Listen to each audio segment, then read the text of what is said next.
Welcome to another session of LoneWolf the Howlcast.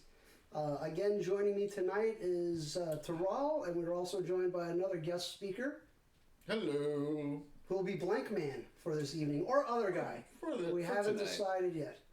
First and foremost, there's something we need to address from last week's Howlcast, in that I believe Terrell was called out as being a little Anti-Semitic? Yeah, that I came down a bit hard on the Hasidic Jew communities in Brooklyn, Queens, upper New York. That was definitely not the intention. I was trying to call out a lot of people, a lot of different groups that are notoriously non-compliant. That community in particular, when it comes to COVID, has done a lot of protests, continues to not abide by the law. And I wasn't calling anyone out for their religious identity, but there are certain groups in New York City, in Long Island, and New York State that are not in non-compliance. And as long as we have people not complying, COVID's not going to go away. All right, so that does sound like a little bit of an apology, and that's not what I was poking at you for. I mean, it's not an apology. Mo just hates their hats. I was going to say, just turn on the news and you'll see what Terrell is talking about. He's not making it up. You turn on the nightly news. Just this week, there was video in a very heavily Jewish area of Brooklyn where someone was attempting to video a mass gathering, not a mask to be seen. And, as a matter of fact, I believe there was mask burnings at the gathering. Yeah. And they were doing their best to suppress the videographer. They weren't trying to take his camera phone or his video camera away, but they were doing their best to just put a blockade of bodies in front of him. Well, there were other people that were videotaping it. It's just him in particular. He rubbed someone the wrong way, and they were calling him a Yiddish word for snitch. Traitor, yeah. So, right. I mean, there was something about him that there's some backstory that we're not getting from the mainstream media that we don't know about. There's a leader, an up-and-coming political leader amongst that group that's like a firebrand. And he is really, he takes things personally and he calls out targets. I think it's a Tish or Tischler. And he was a failed politician. He's been to prison, and now he's making a career. Sounds about right. Yeah. He came out of the yeshiva and then went to prison. Came out, now he's doing community politics. He's the guy who on TV with the video that when the parks are all locked up, he takes bolt cutters and has been cutting up and saying like, we will not be oppressed. And even though anywhere in New York State, I can't speak for everywhere else, it's posted from dusk till dawn, parks are closed. Yeah. So it's a trespass minimum. Right. And possibly vandalism if you go in there and do something. And the idea of like putting the children in danger, that blows my mind. Like, okay, like, there's got to be a part of you who thinks that, I don't believe in this, but at least I'm going to play it safe for the kids. And Terrell, you'd be surprised there's people out there that still are convinced this is fake. But we are wandering down a different right, yes. Other than tonight's different topic. But that was just a recap of last. Indeed, it was. Yeah. And I think it needed to be addressed that you aren't what people think. You're not an anti-Semite. You're really just making commentary based on what's on the news. Yeah. So tonight's topic is the new modern trend of historical revisionism. Guess what? That's not the correct terminology. Now, of course, there's going to be some people online, some of our audience might say, well, actually, no, that's not what it's called. According to Wikipedia, historical revisionism is an academic term that reinterprets historical views based on newfound evidence. So what we're actually addressing and what this modern movement should be calling itself is either denialism, negationism, and denialism. Oh, is that negotiationism? No, see? So I had it wrong? Okay, yeah. So I had it wrong because I couldn't read the damn word. That's the problem. Hey, it lets people know you're a human. So, it's called historical negationism or denialism. I personally think this stampede to erase the past, especially anything to do with the southern U.S. states, I think it comes from maybe a place of guilt. I don't know if it's really the I need my 15 minutes of fame, watch me climb this statue. I think that it's more towards that. I think that in today's society, people are so irrelevant. Hence, that's why TikTok is booming. It's because you can take something that's not even funny and 50 million people will see it. Albeit, there's a lot of funny stuff out there and people are doing great things with some of these platforms. But you have a lot of people that they're doing stupid things because they're getting attention and they think what they're doing matters and it really doesn't, or they're doing it for the completely wrong reasons. Internet clout. Yeah. Chasing clout. You know, it's wow, you just knocked down a statue that's been there for a couple of hundred years. And even though we probably don't like the guy, and I would say 99% of the people don't like what he stood for, it's good to have a reminder of the bad parts of our history so that we can not do them again. Right. So there's a quote from a little known historical character. I believe his name was Winston Churchill. You might have heard of him. I don't know. He said something along the lines of, "Those who fail to learn from history are doomed to repeat it." So if we start eradicating the tragedies of the past, what are we going to learn from? Well, right? They're reminders. We're not, for the most part. Yes, maybe some of the statues and some of the memorials might aggrandize the events of the past, but for the most part, it's a reminder of what went wrong and to pay attention to it and course correct for the future. So I think it's really case by case basis, because even this past weekend, they were taking, I forget what city it was in the US, I think it might have been Portland, where they were taking down statues of Teddy Roosevelt. That was in New York. That was in New York? Yeah. Oh. And like Teddy Roosevelt, he actually was one of the first sitting presidents that had a black man in the White House as a dinner guest. And not only just once, repeatedly, he was friends with them. And everyone at the time that was in positions of authority actually, like, totally looked down on him and verbally assaulted him for doing this. And he's just like, I don't care, it's not the color of your skin, it's the character or the content of your character that matters.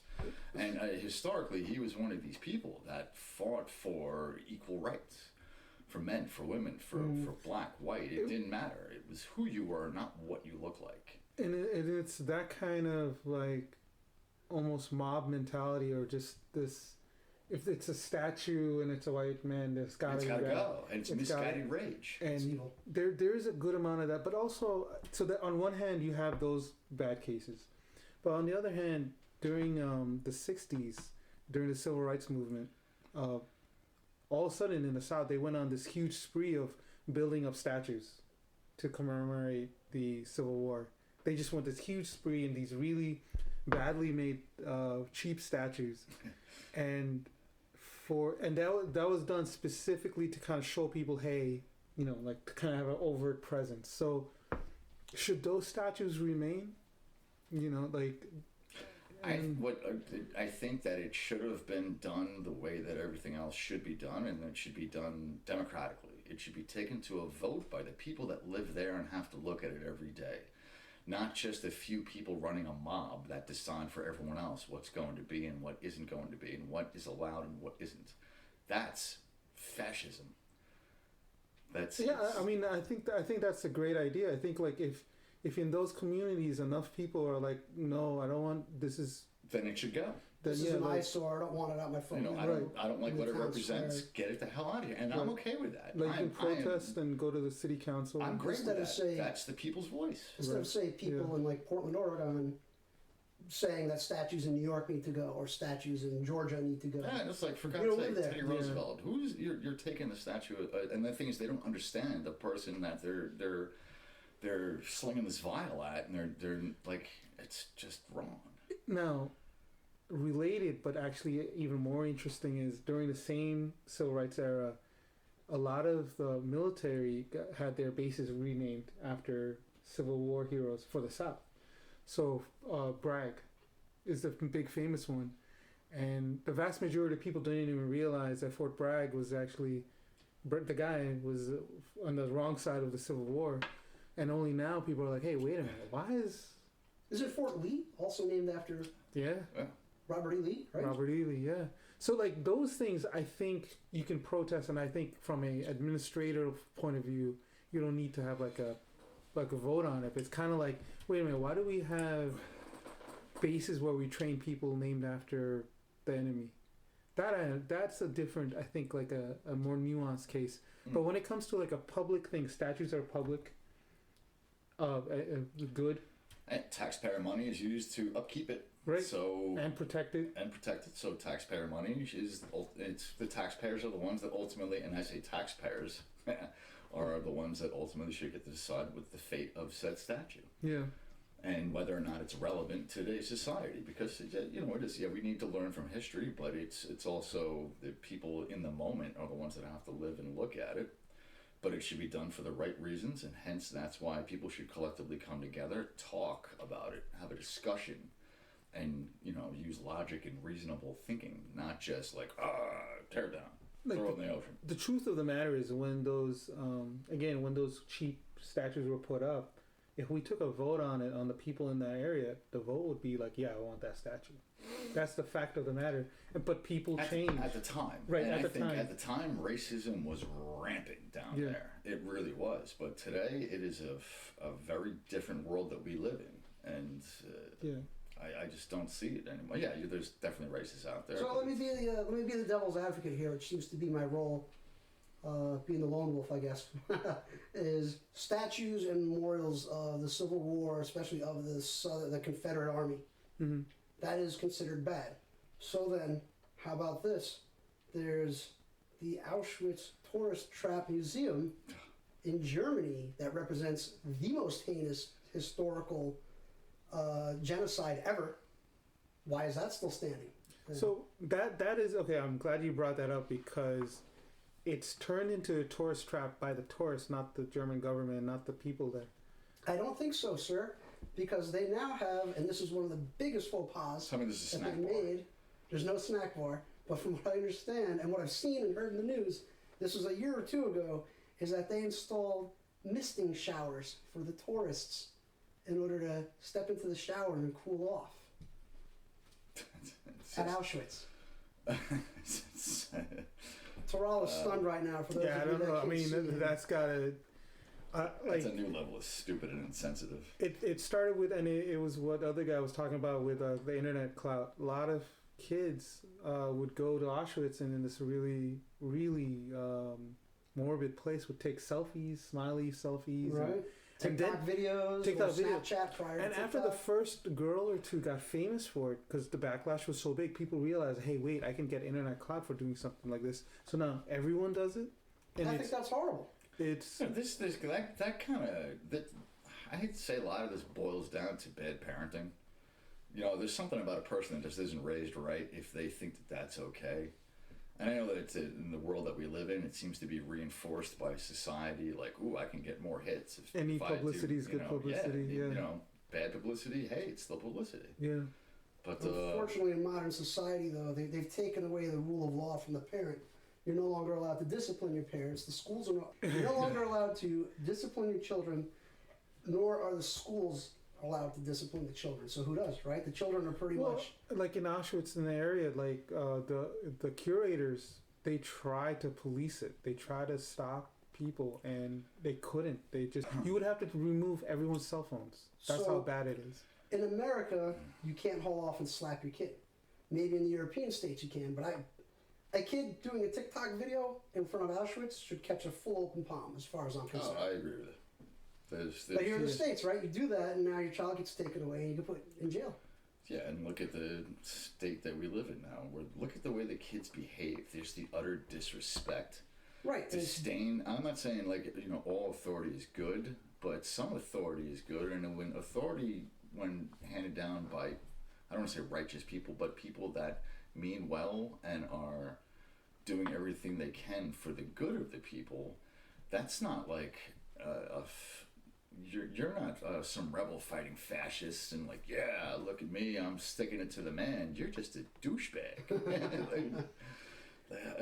Yeah, unfortunately, I think the lack of discipline that's been removed. But it's not just US. kids; it's also the adults. Yeah. It is, but the adults, right? The adults we're talking about, air quotes, are the ones that are in their 20s, maybe late 20s right now, that are rabble-rousing. if they didn't grow up with probably a firm hand at home. the religious sites is probably where you see a lot of bad behavior. I think Auschwitz is a very special case because there's not too many Auschwitz out there, thank God. But there's a lot more churches, a lot more religious sites and holy sites, and you see so much bad behavior that it's just kind of, it's hard to fathom sometimes. So going back to the topic at hand, then this need to this denialism of history and the statues and the memorials, does that just come from bad behavior and a lack of discipline at home? You think? There's the revisionist part that we're talking about, and then there's the widespread annihilation of every statue because it's a white guy, and it doesn't matter who that person is or what they did. It's some old white dude. He's got to go. Hence Teddy Roosevelt. People are. I mean, I've heard stories where a lot of statues were like French writers and stuff. People that had nothing to do or even remotely close to the time period of slavery. I think that was in New Orleans. They were doing that. Yeah, and it's like these weren't slave owners. These were artists. And, it makes no sense that you're attacking it. And it's just people that are attacking something. The mob is going after one thing. They're jumping on the bandwagon so that they can feel part of something. And it's completely misguided. But you know what? Getting rid of a statue isn't going to change history. All it's going to do is teach that kid that what the bad behavior they're exhibiting is justified by saying, yeah, the statue had to go. By the court of public opinion. By the court of public opinion, which is not a goddamn court. And right. Wait, there's actually one other point I wanted to make on that too. So there's the extreme case, right? I might get it wrong and I apologize, but there's ISIS and Al-Qaeda. They find any statuary representation that does not align with their beliefs and they're destroying it. And we're talking ancient historical monuments, and effigies and carvings and whatnot. The cradle of civilization is being utterly and thoroughly eradicated. I mean, we're losing thousands of years of history every week by the destruction. And they're looting these tombs. That's very big money. And they're leaving just devastated craters in what used to be, what would have been an archaeologist's wet dream. That they could have spent years. I mean, some of the sites that we're finding now that, like, luckily aren't in these areas that, it's slipping my tongue, but the one that they just found that actually advances man's history back to, like, bibliotech?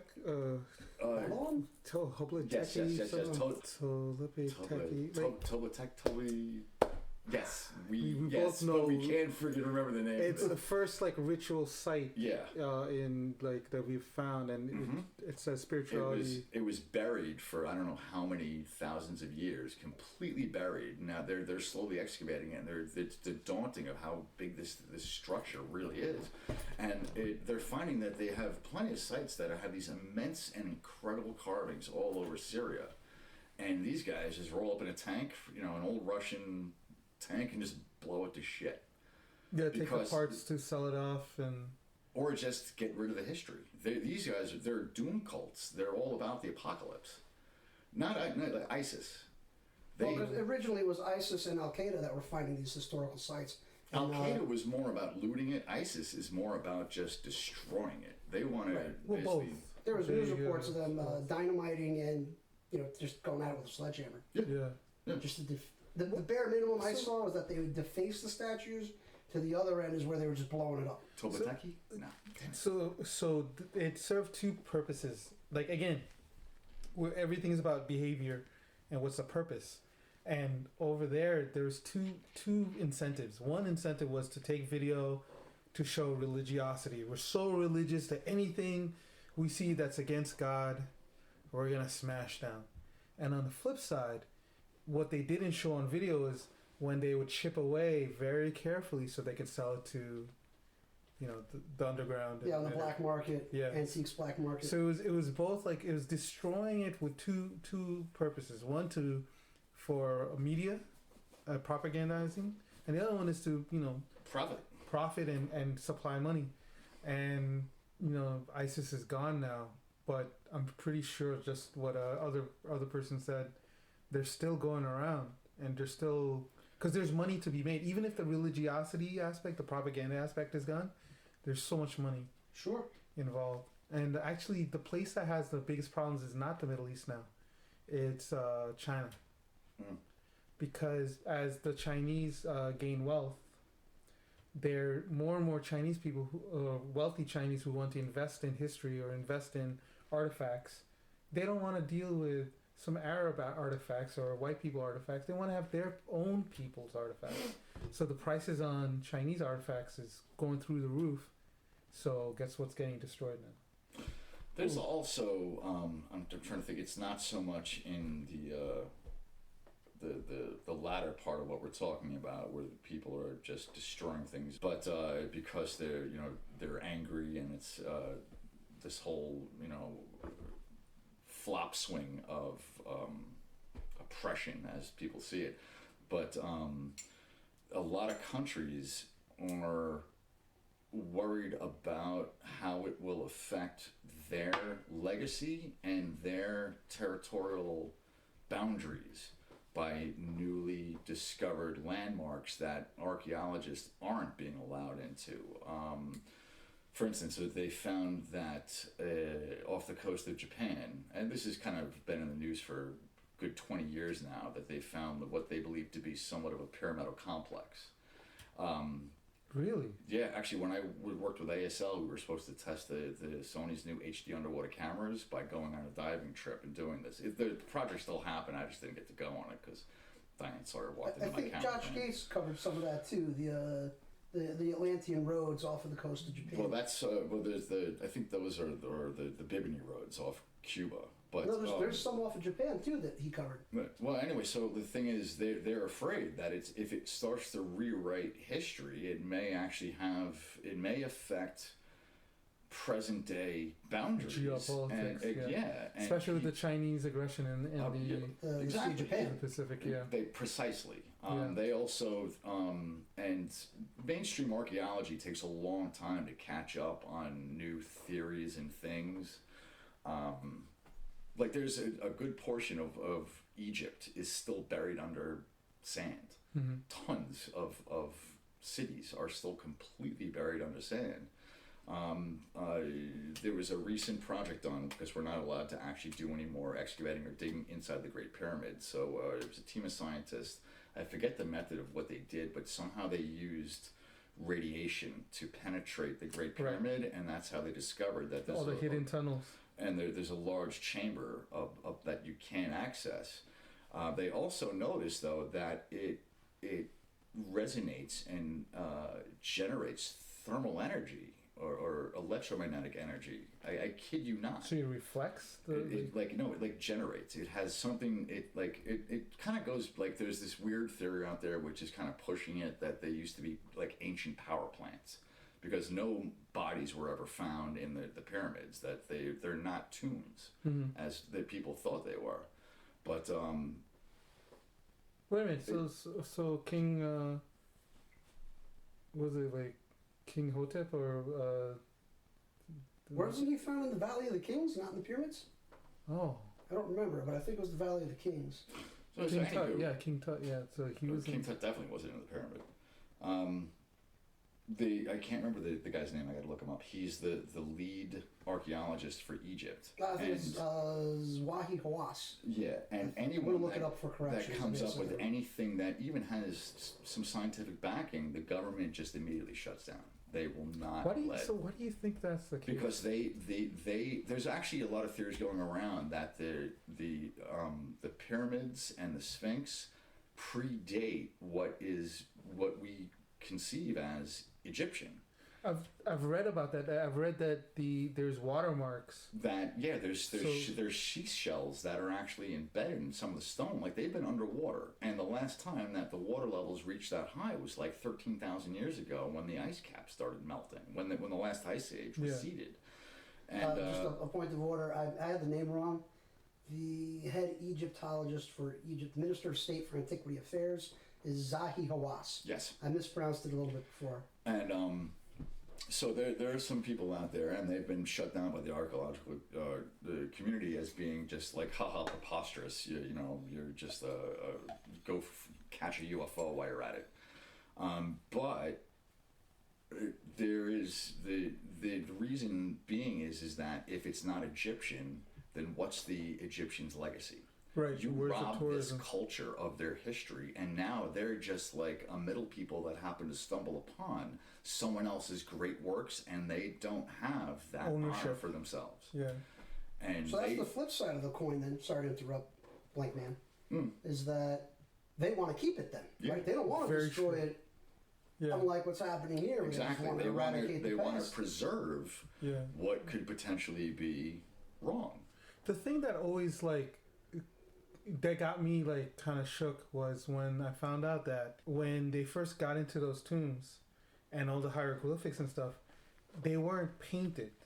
So like the people and the natives would come in color because that's what they thought that the explorers wanted to see. No, I think that they actually originally were painted, but I think the dyes Just died out. oxidized immediately upon air getting back into the chambers. Okay. That there was almost no oxygen in there. So Which actually kind of raises another point: is like, how did people actually see in these oxygen depraved environments? Because once you get far enough into some of these tombs, yeah. you can barely keep it torch lit because the air doesn't flow through there. The mysteries keep going. Like so the idea that, you know, like when we think of hieroglyphics, we think of Egyptians as brown in those walls. They could have been white people. They could have been Chinese people. They could have been anything. But we got colored over, and it's just kind of like No, most likely they were Nubian. They were dark. we had like But- if these things are way older than we think than we're told that they are, all bets are off the table. It could be that the Egyptians just stumbled into them. Yeah, they're even in somewhere in the hieroglyphs. I remember reading it's a rumored seafaring people that like predates Egypt. It predates the Greek and all those cultures from antiquity. Mm-hmm. No one knows anything about them. Oh, but Minoans, maybe? Minoans? predates Minoan. Really? Wow. Yeah. Wow. They're briefly mentioned here and there as just the seafaring people. That's it. We know really nothing about them. And again, the opposite of what we were talking about before. This is now a fight of keeping that history Yeah. Right. It's versus your Instead of legacy. rolling it over like they're doing here. Yeah, like the pyramidal structure in Japan, they're forbidding people from doing any more research on it. because they're thinking that what if it somehow winds up belonging to the Chinese, and the Chinese are gonna be like, that's our island, get off. yeah, like we have claims. Claims, yeah, we have historical right. We have claims, so that kind of weird. But an eminent domain, right? Is that what you were thinking of? Yeah, I mean, I don't know. Because It's thousands of years later, but yeah. I mean, if you look what's happening right now. China is trying to take back a city from Russia that Russia has had for the past like 180 years, 150 Really? years, and it's like way up by Siberia. So I mean, who the fuck would want to live there? But Yeah. China's doing a land grab. They're trying to take back lands that are part of India, part of Russia, and both Russia and India are like, no. Like they're actually getting into skirmishes with the Indian army as we speak. It's happening right now. Little ground skirmishes between the two armies, the PLA and the Indian army, and they actually tried to lay claims. Russia apparently took I don't know if they took this city from China, or like China just didn't want it. It was an uninhabited land, and it was annexed by Russia like almost 200 years ago. And since then, Russia's built a city there. There's Right. an actual big port city. Like they move oil and stuff. Well, now And we see why. now China- Russia wants that city back, but China wants the city. I'm sorry, yeah, China wants that city back. But It's Yeah. been like 200 years, or almost. It's like Well, they're gonna have No. to fight over it then. yeah. Well, let's So- get back to what we were talking about. So, I don't want to say our ages because then immediately people are going to be biased against us because of our age these days. Your age is a That's fine. detractor. I'm okay. ageist. Yeah, So what makes the mindset of somebody who had absolutely nothing to do with the events of the past, who has no skin in the game, so to speak, want to wipe it out. Like, why? Why would you even want to be involved with something like that? Forget the mob mentality too, because that's an easy answer. But let's say I'm a 20-something-year-old there's NYU graduate. So there's parts of the South where the democratic process is not very believed in, meaning that there's power centers in those places, in those towns or cities that are old, rich, in families that have been for generation after generation. And even though we're on a democracy or democratic system, it's heavy air quotes where if you're not part of this family or connected, you're not going to get your way. So in those places, I can understand the frustration because no matter how much you protest, no matter how much you go to city council, no matter how many people feel about something, nothing's going to change if the right people don't. And so in those places, that the frustration boils over into... Well, none of us here, and I don't think any of our listeners are naive enough to believe that the system works perfectly. Yeah. Of course it doesn't. And yes, I understand what you're saying. It's for people that feel marginalized to make themselves feel like they're being heard. But if you look at most of the videos of people destroying statues, it's white people. Yeah, well, that's the thing is that's the people with some kind of crazy white guilt. See, this is the thing. See, I think it's white guilt. It's some sort of fabricated white guilt. People should not feel ashamed, embarrassed, beneath anyone else for the color of the skin that God gave them. Whether they're black, white, yellow, or purple, who gives a fucking fly's ass? There's a term I learned last year, and it's called grievance trophy hunting. And it's the mindset of, look how bad I have it. You can't have it bad. Look how bad I have it. Feel bad for me, not you. It's called grievance trophy hunting. I feel like this sudden movement to eradicate the past falls along like a guilt grievance hunt. Well, like, look how bad I feel about being white. I'm going to go ahead and do this. Mm. You know, this is how bad. It's almost like a corrupted white knighting. Yeah, the thing is that the people that they think they're trying to appease, there's no appeasing people like that, because nothing will ever be enough. No statue will ever be enough. Nothing will... you can't change that's not the way change works. It's not organic, it's forced. And these people are they're deluded, thinking that the mob won't come for them if they take a knee for something that just because their skin color is different. And even though they had nothing to do with slaves, and their family probably came to this country one generation or even that generation. What if it's for... I mean, I hate saying this, but what if there's an element of fun? It's something to do. Oh, that's the Antifa part. These kids are out there having one kid was bringing a flamethrower to a peaceful protest.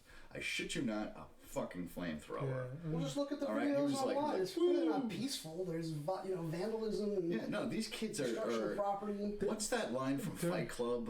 We were all raised to believe that we're special and that we're destined for something great, but we're not. And then we're all coming to grips with that reality. I remember being in New York City during the riots recently, and you would see Black African Americans surround stores to protect them. Yeah. To protect them, because they were like, we can't have people start riots and looting and then we're going to get the blame. And they have to live there. A lot of these people that are doing these looting, they're suburbanite kids from middle class, there's middle class a lot families. of funsies going on. There's a lot of look at me, a lot of internet. Dude, it's like Burning Man 2020, except they're actually burning people. It's fucking sick. It's something where maybe there was some noble purpose behind it, and it's completely corrupted because people are just very easily corrupted. Well, it goes back to what we started the conversation with. Is it about discipline? Is it about attitude? Is it about being morals, or is it about what's correct and what you feel like? If you go to these things for the funsies or for the chasing internet clout, you know what the other aspect of it is, that it's not just people trying to combat racism and change mindsets and oppression. It's also, you have competing ideologies that are also gunning for control of the nation, that are pushing these groups or nudging them in certain directions because it benefits them if there's chaos. People that are completely Marxist, people that are more communist, socialist. I don't mean like, hey, healthcare for everybody. I mean people that are flat out like, so like complete and utter communist. And I was watching this a guy that was from the old former Soviet bloc that was walking through Washington Square Park, and these people were all like, communism great, and he's like, oh, so let me ask you, I'm from former Soviet Union, communism not so good, and he would start telling them the realities of it, and they're like, well, if it was done right. And that's the way it always starts out. It starts out, with if it was done pure. But the thing is, the people at the top, ultimate power corrupts ultimately. And the people that look at Stalin, he might have started out with good intentions, but the guy became a murderous scumbag, just like Hitler and all the other ones. It's inevitable. And the thing is, you never have. When I was living in China, it blew my mind one day when I heard on the news, and today the richest man in China, and I'm like, how does that happen when it's a communist country and everyone's supposed to have equal shares of everything, and yet you have billionaires and then abject poverty living right next to them? How does that work? And so you have all these different power struggles that are going on at the same time. You've got Antifa, which, while they claim to be anti-fascist, they use the most fascist methods possible. You've got people that are like, yeah, Black Lives Matter, and yet you look at some of the people that are taking all the donations coming in, and they're just buying themselves stuff. The grift. Yeah, there's we're grift. going to address, in one of our future podcasts, we're going to address motivations of BLM and Antifa, because there's some background information that we need to go over. Some of this revisionist attitude is just, it's not real. It's a form of exploitation that's being used to motivate some of these groups, like, yeah, let's go tear down some statues. That's going to change things. No, they want to sow the seeds of chaos. They want to, some of them have said, they want to burn the entire institution down and create something from its ashes, because of the way things exist now do not benefit them. Well, there's one other point. We have a little bit of time left. There's one other thing I want to touch on, is the most recent occurrence of all this, right? Columbus Day, which just passed. It's not Indigenous Peoples Day. It's Columbus Day. Yeah, this year it wasn't that big a... Oh, sir. Was it? Like, I didn't hear much about it. You missed a lot of social media, Terrell. Yeah. It was all over social media, people arguing back and forth. It's Indigenous People Day. It's Columbus Day. It is Columbus Day because he's a famed explorer. Yes, he made a mistake. Guess what? He didn't have modern technology to sail the ocean blue. He thought he was sailing to even India. He didn't even realize where he ended up. Yeah, whoops. Nowadays, make a left turn and your GPS yells at you. He didn't have that. He didn't have that. Well, during his day, people yelled at him that he was wrong. Until, he got his Magna Carta and got shipped off. Yeah. By the way, this is way off topic, but have you seen the modern recreations of those boats? A little bit. They were scary small. Oh, yeah. They didn't have deep water keels at all. Well, and this guy got them across the Atlantic Ocean. Yeah. Yeah. So you want to talk about bravery and courage. I can't begin to imagine the mindset of somebody in the 1400s being like, I'm going to get on this rickety boat and go off to literally no man's land where all the maps show dragons. And hopefully we have enough food. And hopefully have enough food and clean it's not like water. he could exactly turn back, because he did take the king's money, and at that point, if you go back empty-handed, they're pretty much going to cut your head off. Yeah, probably.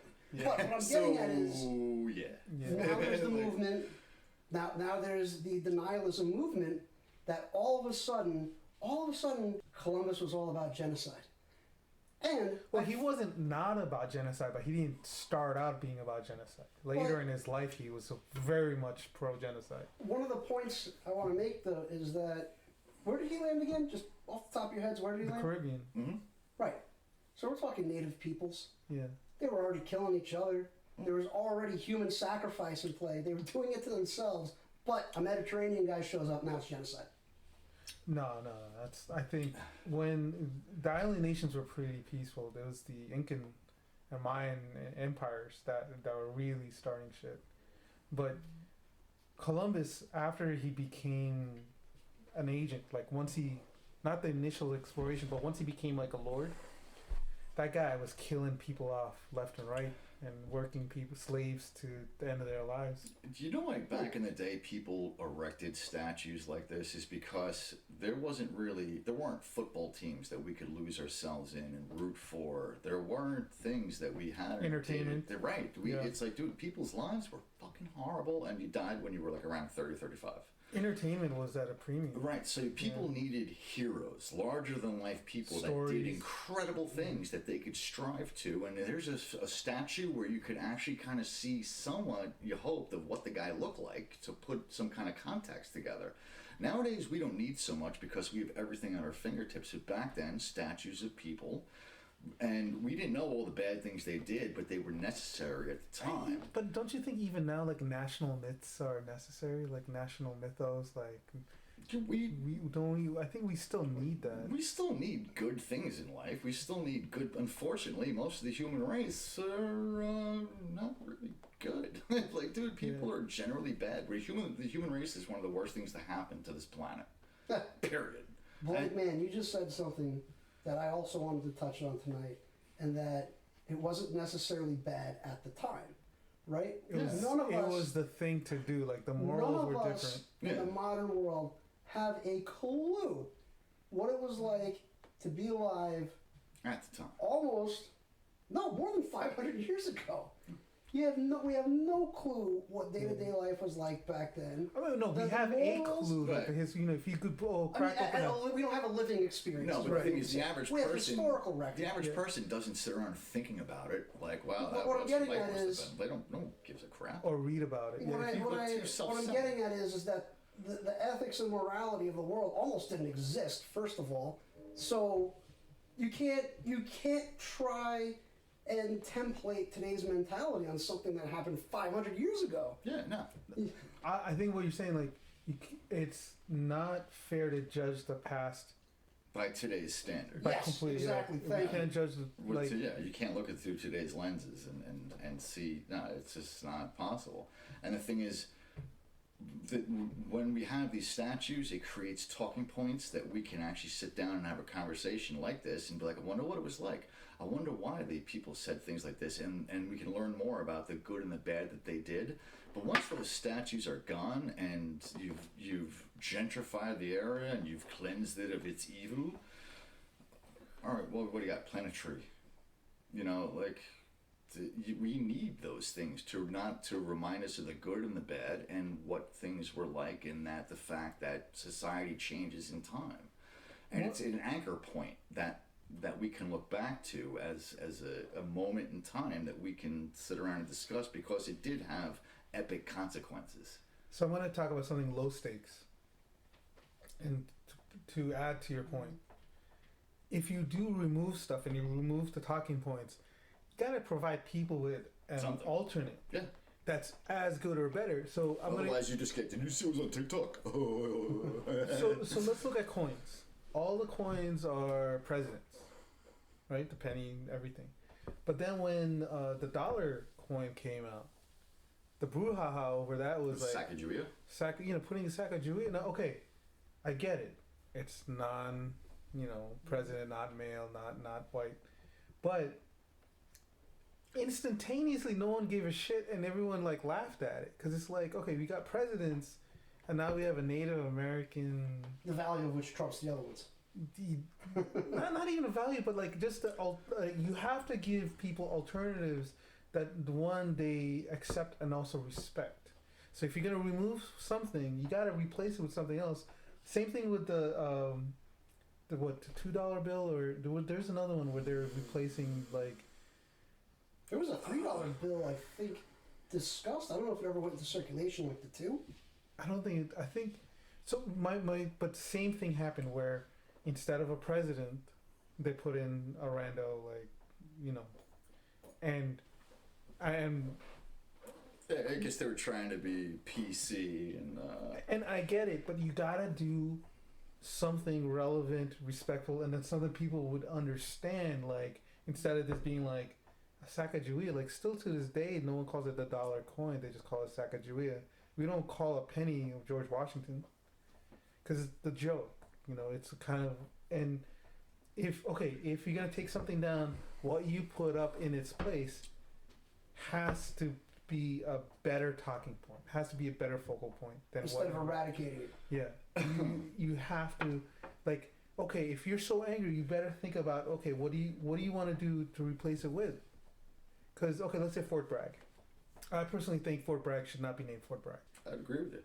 But then we have to also think like, what should we name it after then? We should name it after some kick-ass hero that right. A great general. Roosevelt.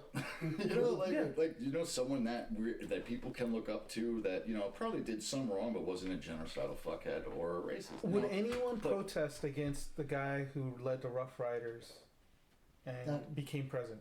Nah. Oh, okay. I thought you forgot who that was, and I was going to say it's Roosevelt. Yeah, no, that's what I mean. Like, let's say we replace the Fort Bragg with Fort Roosevelt. Like, would anyone say? But if you replace him with some, rando that fits certain checkboxes that people are like, wait, what?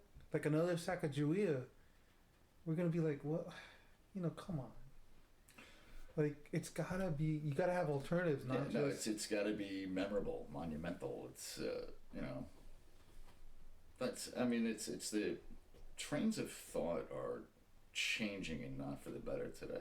That's another thing is that when I was talking about certain competing ideologies and the reason that you're seeing that it's not just the statues, that's just part of this invisible war for these competing ideologies. And like a lot of young teachers today, like, where do you think these kids and these mobs are getting this hate? Not this from disdain school. from? They're getting it from the internet. It's not from school, man. I'm hearing different stories. Actually, I've heard separately. They're probably different from you.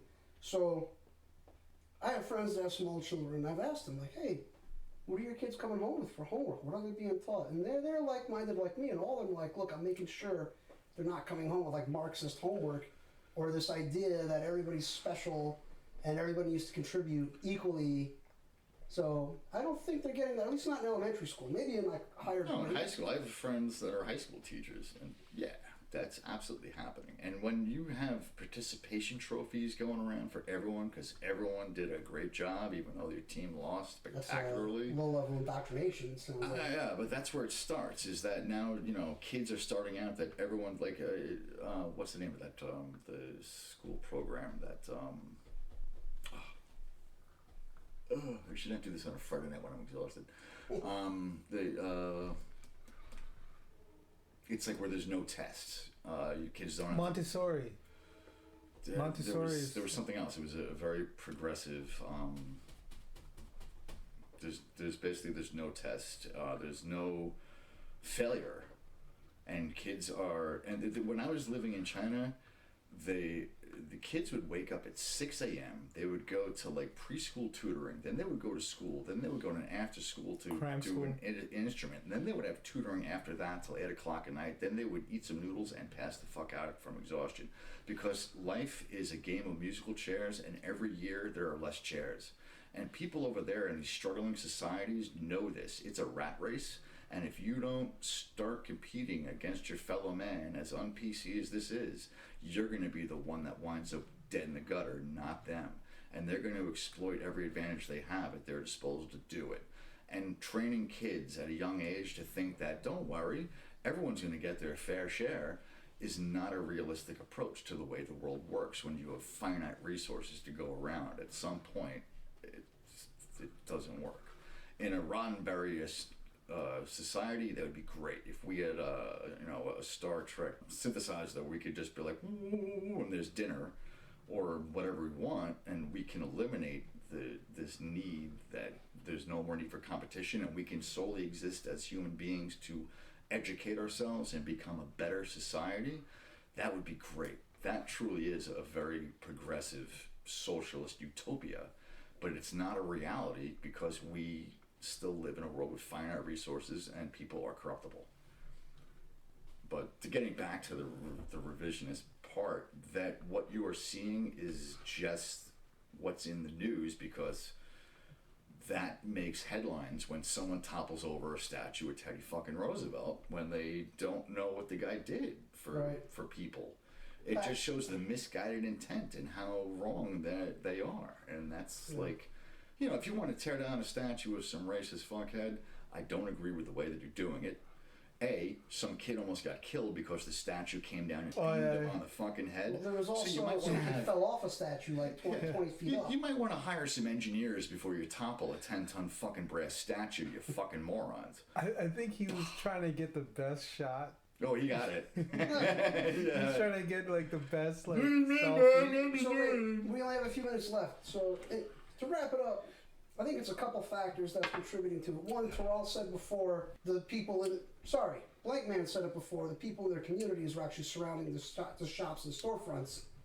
That should be in the media. Yeah. You should see that. But that's that not would good lend news. so much more to solidarity instead of this divisive mindset. It's not the narrative. Part two of the problem is I think it's a lack of discipline.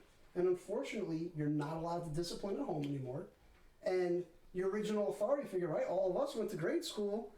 You were probably dead scared of your teacher, right? Because if you did something stupid, you were getting in serious trouble. Yeah. And nowadays that doesn't exist anymore. Or the wrath of dad would come down upon you because you got a letter from your teacher or you got called into a parent-teacher meeting. Oh, God forbid you got suspended. Holy shit. Or even sent to the principal's office. Yeah. I got sent to the principal's office once as a kid, and I was terrified. Yeah, that's what I was grounded for months. And now what do? They put their feet up on the desk, they curse out the principal, and they go back to the classroom. Yeah.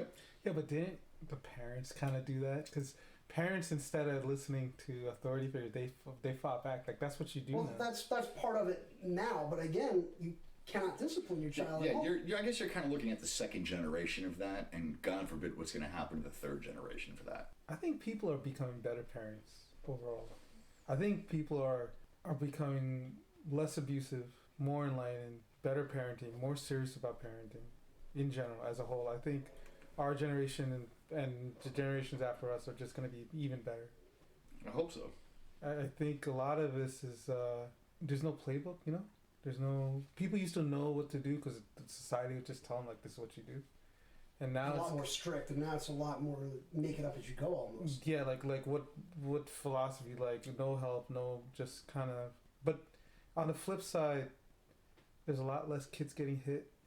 There's a lot less kids getting abused at school or by authority figures. Like, parents are more protective about their kids now. Yeah, but there's a lot more kids taking flamethrowers to peaceful protests. There is that. So, yeah. I mean, it's... I think there's good and bad. I think, but on the whole, I think it's more good. I think everything's case by case. Everything is about... It's hard to generalize that things are all getting bad, because I think on the whole things are getting good. Okay, this also kind of leads into what we're talking about. Personal accountability, personal responsibility, as opposed to laying blame to other places and other things or inanimate objects like statues. And people have this mindset that if I knock down that statue, doesn't matter, like Teddy Roosevelt, I'm going to score something for justice. Right. In reality, it's like, you know what? People need to be held accountable, first and foremost to themselves. And if everybody lived that way, the world would immediately be a better place. Mm-hmm. But people like to defer blame and exploit systems to the point where it doesn't seem to exist. So they're like, oh, let's just go knock down that statue. I think it's a degradation of the moral compass. Absolutely. Yeah, but like, okay, what if you guys are taking a small group of people and then generalizing? Because the people who go out to these protests, the people who go out with the flamethrowers, the people who go out to start shit with the guns, you know, they're not everybody. Like, that's not... No, but that's extreme... No, they are becoming the majority, whereas initially they were the minority in these groups. I really believe that they have completely and utterly hijacked every one of these movements. And the thing is, a lot of the people that are the progenitors of these movements aren't speaking up enough against it because they don't... And I actually heard a leader on the news was quoted as saying that when they burned down Elvis's house in Nashville, Graceland, they set it on fire, they looted it, they vandalized it, and the leader of the BLM chapter is quoted, and I'm not going to say verbatim, Google this, as You're saying, paraphrasing. yeah, as saying that, well, we wouldn't do that, but I don't want to basically talk negatively about the people that did because we have some of the same idea. Okay, I shit That's you a not. big yikes. I shit you not. Look that up, and actually what I just said is very close to verbatim. Yeah. Okay, that's not only not That's not denouncing exactly profiles in violence. courage. That's like dude, that's like, okay, I agree with Hitler on some things, so I'm gonna look past the Which whole, people did say. you know, and that's fucked up. Yeah, which people did at the time. And that's absolutely atrocious.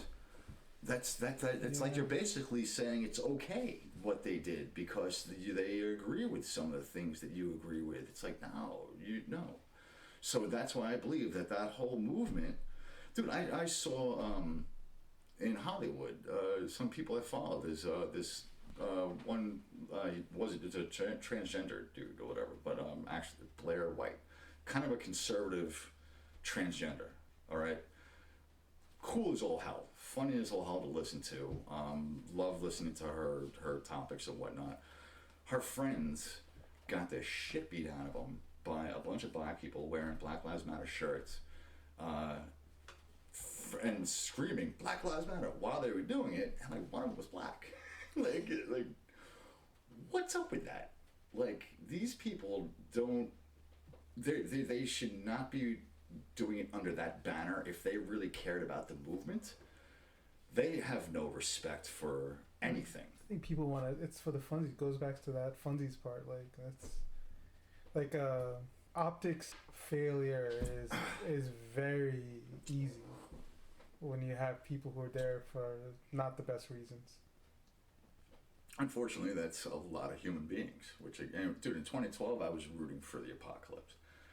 I'm not kidding. I really was, because I mean, I just see the way that things are going in the world. And I wasn't kidding when I wrote to George, and I'm like, I wish the 12 monkeys thing happened, and the world got returned to the animals, because we do nothing but just ruin this environment, and we just ruin other people. People have forgotten how to be civilized, and they've forgotten how to be accountable, civilized, and respectful to other people to the point where they're willing to blame everything else but themselves, or see the faults within themselves to where they're just going to go knock down some statues and think that's going to change the fucking world. It's like you're not doing anything. But when the statue of Roosevelt came down, I was like, morons. It's a fail, yeah. It's like it's just the statue. It's just the statue of some white dude. Doesn't matter who it is anymore. It's just a white guy. Now who's the racist? Well, on that note, we're out of time. Thank you for joining us tonight. Oh, yeah. We'll see you all again next week, or rather, you'll hear us again next week. And this is Lone Wolf and Terrell. I'll have a name next week. all right, signing off. Have a good night.